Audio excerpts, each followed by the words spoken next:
Hello and welcome to the Society with Fatma Shaheen at PTB World. They say that young people are the backbone of any society, and young people, as we all understand, of course, positively contribute towards human development. But what are the challenges that young people face in Pakistan today? This is exactly what we'll be talking about during the course of today's conversation. We'll be talking about, the rising unemployment rate as it does exist in the Pakistani society. We'll also be talking about the right of education, which people can, or for that matter cannot exercise, especially when it comes to young people. We'll also be talking about the increasing use of drugs. We'll be talking about the social taboos, and of course, a very pertinent problem which we must not miss is that of youth identity crisis. So we'll generally be trying to tell you that what are the most pressing challenges that people, more specifically young people, face in the Pakistani society, and in that, we'll also try to address that, what are the solutions, what are the way forward. We'll be talking about, the role of young people to very actively empower other young people like themselves, more so when it comes to the marginalized sections of the Pakistani society, be it, young people belonging to the disabled community, or for that matter, the transgender community. This and much more to follow on today's show. Let me introduce you to my today's panel. My first panelist for the show today is Raina Khan Barki, who's a social worker. She's also a member of the Prime Minister's National Youth Council. Assalamu alaikum ji, and welcome to the show. Walaikum assalam. Thank you for having me. You're most welcome. My second panelist for the show today is Muhammad Ali. He's a disability rights advocate. Assalamu alaikum ji, and welcome to the show. Thank you ji. Walaikum assalam. And my third panelist for the show today is Miss Lareb Abid. She's a youth activist and she's also a member of the Prime Minister's National Youth Council. Assalamu alaikum ji, and welcome to the show. Walaikum assalam. Thank you so much. You're most welcome. Now, to get the conversation started with you, I think we must of course start from the basics. I think one of the most pressing problems that young people in Pakistan face are of course, to actually exercise their right to have an education, right to seek an education. And in this regard, I think it's very pivotal that we talk about Article 25A of the Pakistani Constitution. So as somebody who has that field experience of course, by that virtue, seeing this right being enforced in practice, what differences do you see with regards to implementation of this right when it comes to the girl child as opposed to the boy child? Interestingly, initially I used to think that the girl's right to education is not protected by the law. But then I came across Article 25A and it is.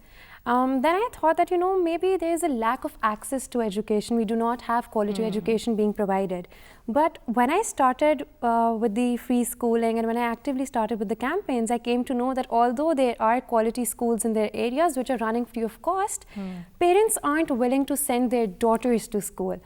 And this is exactly why we came up with this policy, because there were no girls in attendance, there were no girls coming to schools. We came up with this policy that for every male child that has to be enrolled in these public schools or in these schools which are being built in the slum areas, there needs to be one female relative who would be attending. It could be the child's mother, it could be the child's sister, it could be the child's the male student's wife. I think that's such an intelligent way to get around the problem. But the thing is that, you say that you, in your, of course, experience, and this was, of course, a real life narrative that you saw that there were socio-cultural barriers because of which, girls couldn't exercise that right.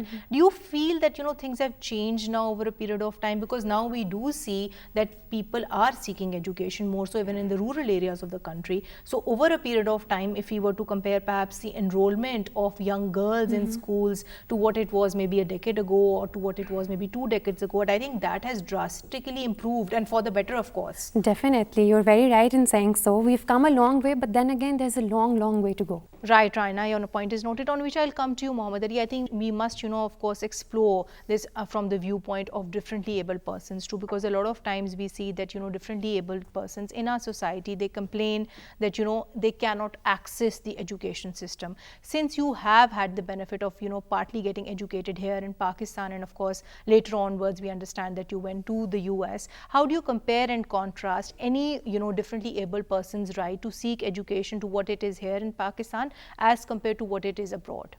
I would like to say this, like the only difference that I generally feel is that the rights in the West are legally entrenched versus those rights are not legally entrenched over here. But keeping in mind, we've gone a long way from where we were previously.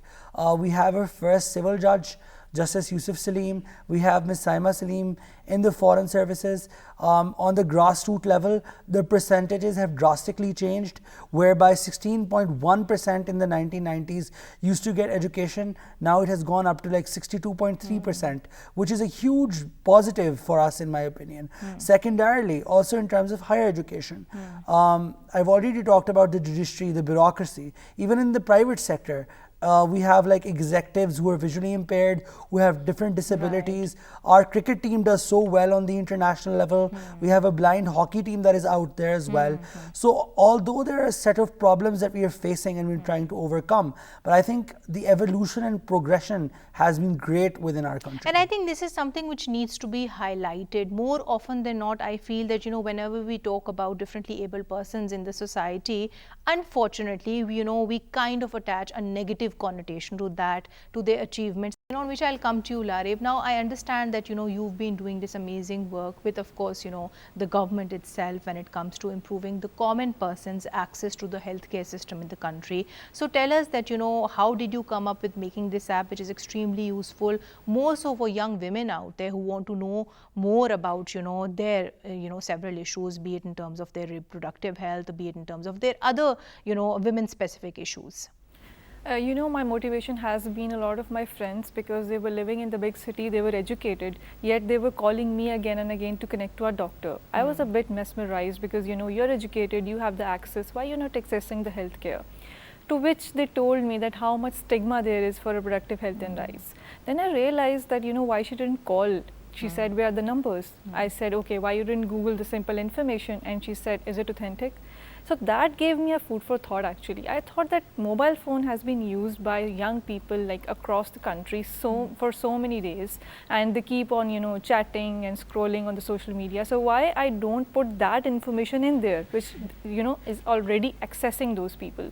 So what I did was I created a mobile application, Bridge the Gap, which had the information, services and telehealth services as well, along with the products. So, for example, if somebody is getting married, there would be at least one authentic platform that I'm going to tell my friend, okay. And even if you're not getting married, at the end of the day, I think having basic information about your really health, important, not only for women, it's equally important for young men out there too at the end of the day. And I think one important thing that you've addressed is that by using this application of yours, you can just not get the right information. It also connects you to the right, hospitals or referral centers who can actually give you that service delivery that you're looking for. But moving on from here, I think one issue that we often don't talk about is about Pakistan's silent mental health problem, and I think this is something to which a lot of young people unfortunately are falling victim to. So in this regard, when it comes to addressing this issue, how inclusive, or for that matter, how all encompassing is this app of yours? So, you have rightly pointed out a topic which when we were pitching the idea, we thought that is there a connection between mental health and reproductive health? And we realized that this mental health component is actually connected to all the health perspectives. It is really important that we add that component into the healthcare system, focusing reproductive health. So what I did was I had the number of psychologists in the mobile application where you can simply click and talk to the psychologist. You have the basic information. For example, there are so many women out there that they are mentally stressed, they are not conceiving. There are so many women out there who are being pressurized from the society to have the children no matter what. For the son, the son preferences, they are giving birth to daughters back to back. These are unfortunately, the issues that people don't feel very comfortable talking about. They can sit at home now and simply call. And they can easily access that information. And they are free information. It's not like they're paid. So a lot of people think, no, it's paid, how are we going to pay, it's a small thing, leave it. But we tell them it's free. It's I think in the course of doing that, you're also addressing the people's issue of, kind of stigmatizing the mental health as it is, because I think the more the information we have about such issues, the more it's easier to have, more truthful conversations about the same. On which I'll come to you, Raina. I think we must of course talk about, Pakistani youths for that matter, increasing unemployment problem. And according to statistics, there was this report by the Pakistan Institute of Development Economics, which suggested that over 31% of Pakistani youth is currently unemployed, of which 51% is that of females and 16% is that of males. Now, as somebody who is very actively working in this sector, how do you explain these findings? I'll talk about how women are in majority, right? Like you would have also seen, when women get married, specifically, they're not allowed to practice. People would look for women who have degrees, who hold degrees, but then they won't allow them to pursue their careers, right? So they're forced, you could say they're forced, or they're not encouraged to, Right.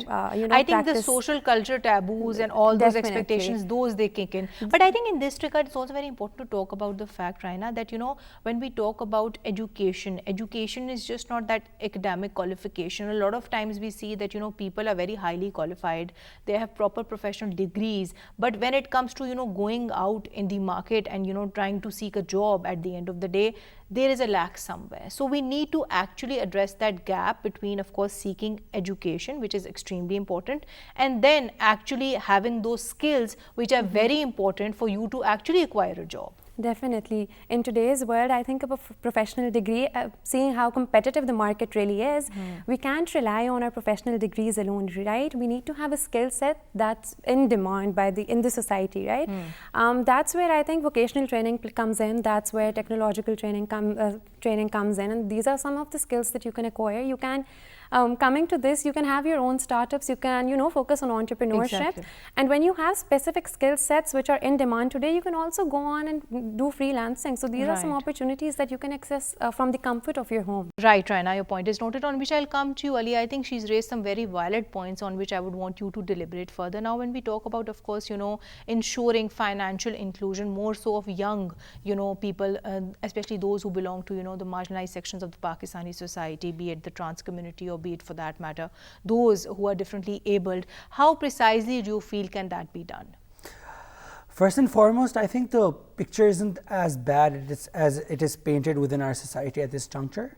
I think the main thing is to recognize what is already happening. There are transgender people that are out there which have their multiple startups. One example of the biggest clothes bank at the Fountain House that they're running themselves. There are other makeup brands, there are other sort of salons that are run by these trans people, and they're very successful in their own nature. There are other startups by people with disability that are working to give devices to other people with disability as well as other products to society as well. So I personally think that the main thing is to quash away the stigmas that are out there, and they can only be quashed away by us recognizing the positive side more than the negative side that is out there. Because as it is said, you can either look at a glass half full or half empty. That's and I very think in rightly this said. instance, the glass is more than half full. Right. But being a differently abled person yourself, I understand the fact that, you know, you are a teacher and you've been lecturing at a private university for quite some time. Did you at any point in time feel any kind of a discrimination, especially when it comes to, you know, exercising your right to be employed? Fatma, I really didn't, to be honest with you. I think that this was a power that I had to sway people on my side more than to actually be stigmatized. I think it is how you pitch yourself. It is, the world is capitalistic and we have to accept it. So if you pitch yourself in a good way, people would not look at your gender, your disability, any of those things. Right, Ali, your point is taken, on which I'll come to you, Lareb. You wanted to add something to what he's saying? Yes, because Muhammad Ali shared that how some people are actually already doing a lot of things, and because of their efforts, people like me, for example, who do not have such certain disability, working on healthcare, actually includes that portion as well. For example, Bridge the Gap has that audio version where visually impaired people can listen to their reproductive health and rights, what they should need to know, That's and great. what are the facilities they have. So basically you're providing them with assistive technologies depending Yeah. of course on the nature of their disability. Yeah. But moving on, I think we must also of course talk about a very prevalent problem which does exist, especially amongst Pakistani youth, is that of, you know, having an identity crisis. So, you know, considering that, you know, you've lived abroad in the US, how do you compare and contrast this identity crisis as it does exist both in the Pakistani society as well as abroad? When I studied there, there were so many things I came to know. To be very honest, for the first time I came to know about the ramps, just like he was talking about before. I came to know about so many things which were not here already. But I do see these things happening in my country. But when I went there, I stayed there and I learned different things. My first, passion was to come back to the society and give those ideas here. You know, if I'm seeing something happening which is positive over there, I'm going to bring that in my country. So I believe that before you have that identity crisis and you feel like where do I belong, it is really important you stick to the land where you're born as well, because that's the point where you feel like, okay, that's missing, that's, you know, I want to bring this here. And not everything is so good in Western society. There are problems there are problems here, but what we can do is we can bring the positives that we learn from that society to our own society. And when we start doing that path, it's easier to, you know, progress. Or you can, for that matter, even ensure at the end of the day that, you know, both of them can coexist, because I think social justice in the true sense that can actually help us get rid of this issue. You wanted to add something to this. So I think the first question that we need to ask ourselves is, why does this, you know, identity crisis exist? Because it doesn't only exist in people who are, you know, studying abroad or who are moving abroad. It exists in Pakistanis who've stayed in Pakistan all their lives because of social media, as you mentioned. But, you know, this crisis itself exists because there is lack of opportunities. Why are we trying so hard to fit into the Western world? Why are we trying to, you know, change what our identity really is? It is because maybe we, the youth of Pakistan, is seeing better opportunities abroad.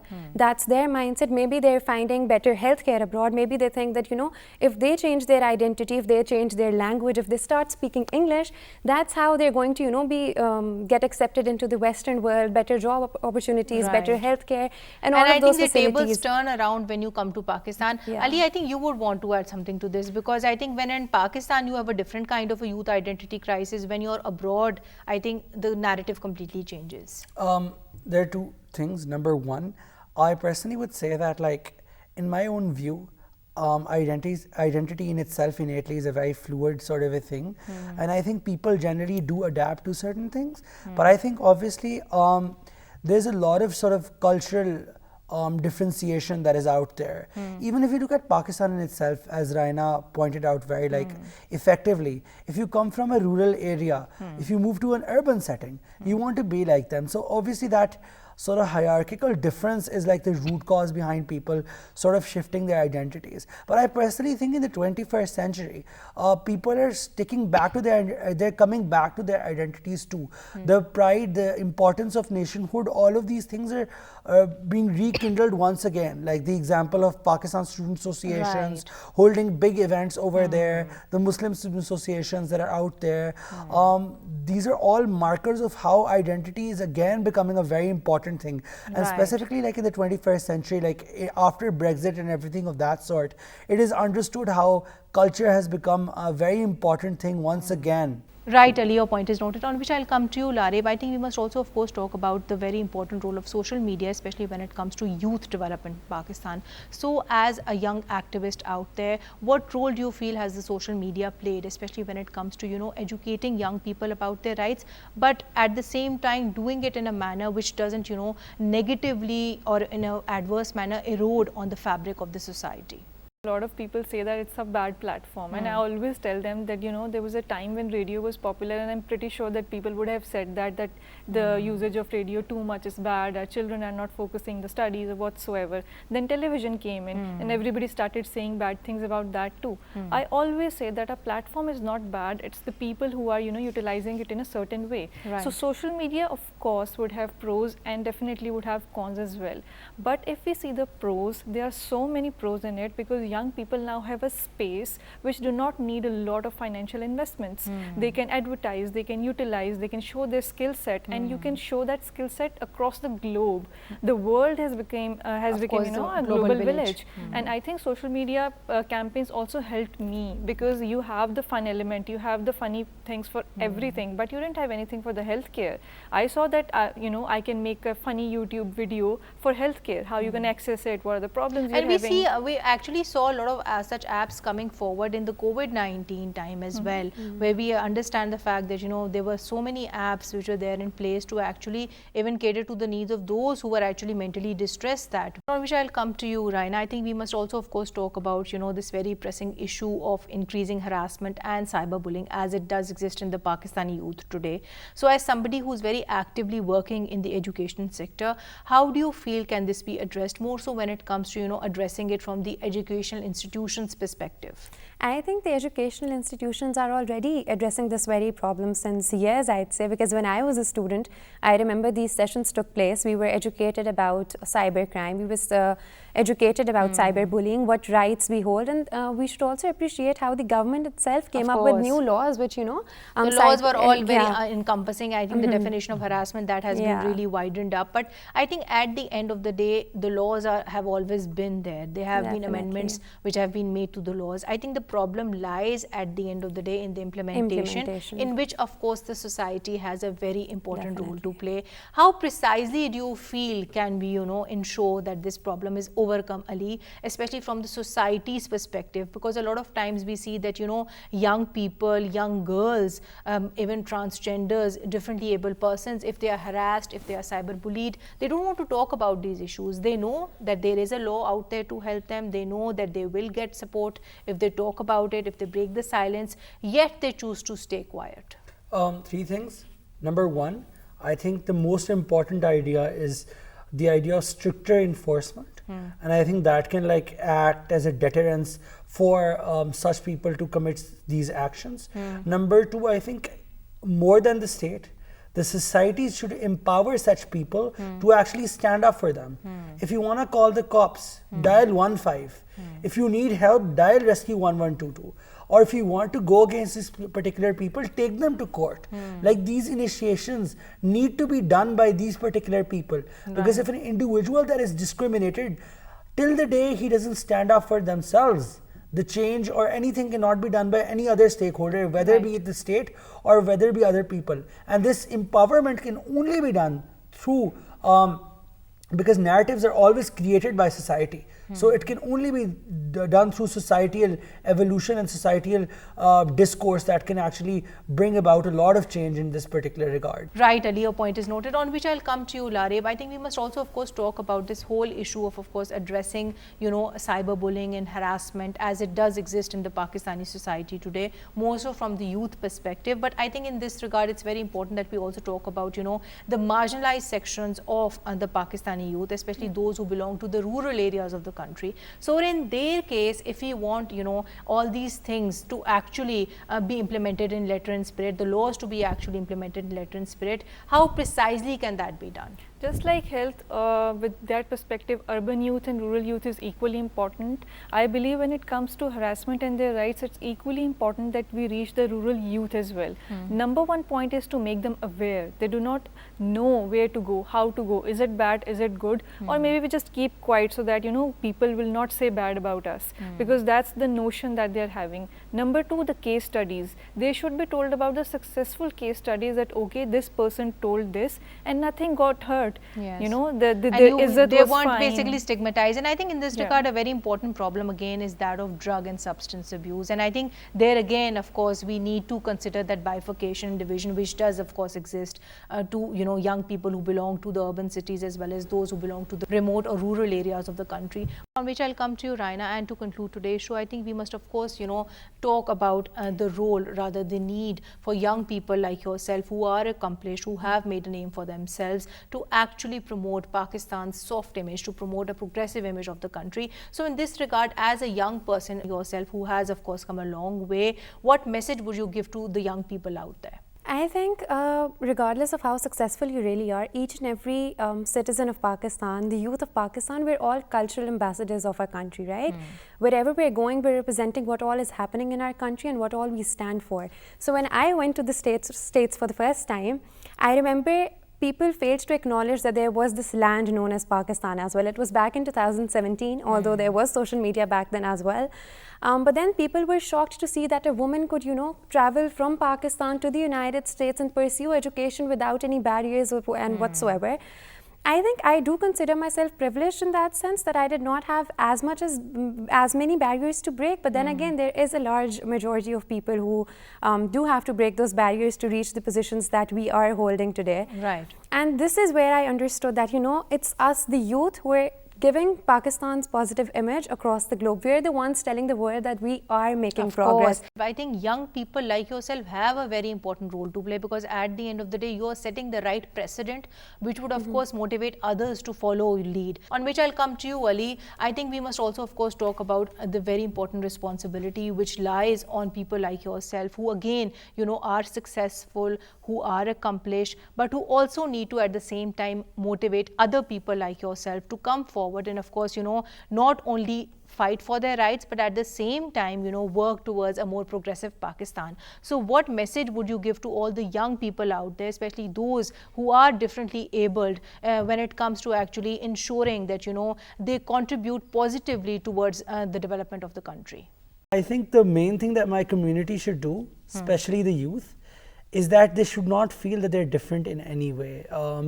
If you come with this mindset that is that you're different, that you need different accommodation, that you cannot survive in society because there's a certain difference that is from you, like you don't embrace that diversity that you have, then I think all the stigmatization, all the discrimination is being controlled and is being instigated by your own self. The day you stand up and say that you're able to do each and everything that is out there, the world is your playground and you can achieve whatever you want to within that particular world, that is the day where this change will start coming about. And this change has already been started within the boundaries of Pakistan and across the world by people like Saima Salim, people like Yusuf Salim, people like Sana Khurshid, who've already been landmarks and who've already paved way for people like myself in the bureaucracy, in the judiciary and in the private sector as well. Right, Ali, your point is noted, on which I'll come to you, Lareb. And to conclude today's show, I think a very important question which we must address before we wrap up today's conversation is the fact that, there is this very pressing generation gap, which of course does exist between young people in the Pakistani society as well as, between their parents. So how precisely do you propose can we actually bridge this gap such that, it doesn't create problem either for the Pakistani youth or for that matter, their families or their parents? So yes, generation gap does exist, and I believe that it's a high time that we change the notion that the previous generation knows more because they have experience. I always believe like the newer generation have newer ideas, newer expectations and newer solutions to the problems now they are facing. It's a high time that we learn from the young people. If for example I am from the millennial portion, I should look up to the Gen Z. And so forth. So I think it's really important to change this notion and to reduce the generation gap. Both generations have to understand that they both have expertise in their own way. Right. They are the I newer think ones. that basically that very basic clash of values where the young people want to live their life to the fullest, and of course their parents, they are more specifically geared towards the survival mode. I think that is something which needs to be fundamentally addressed. And one generation should not feel like that they are the wiser ones. I think it goes and both I think ways. But at the end of the day, I personally feel that the responsibility lies on the younger generation to be more respectful that way, because at the end of the day, of course, you can't compare the two, because at the end of the day, of course, but it's not only about respect. At times I have seen people whose kids are telling newer ideas, newer fields that I want to go there. But the previous generation says we have experience and I feel like that this specific technical field is the best one for you. So it's not always about respect. It's more like you have to believe the newer generations. You have to believe the newer generation, but then I still feel that the older generation also has a lot to offer, and you can. It goes both ways. It goes That's both why ways. I said You need to coexist, of course, and you need to do that in a very respectful manner at the end of the day. On which note, I would like to conclude today's show. Thank you so much, Raina. Thank you so much, Muhammad Ali, and thank you so much, Lareb, for being here with us today. Well, to conclude today's show, we generally spoke about the role of young people in the Pakistani society. We spoke about their potential to contribute towards, of course, positive development in the society, so to speak. We also spoke about the various challenges that they do face in this regard. We spoke about the amazing work that young people in Pakistan are doing, whether they are able-bodied or for that matter they are differently abled. At the end of the day, young people need to understand the fact that they can only bring about change by their actions, by their thoughts. Until and unless they aspire to change themselves, they cannot change anything in the world. On that note, signing off for today. Until next time, take care and Allah Hafiz.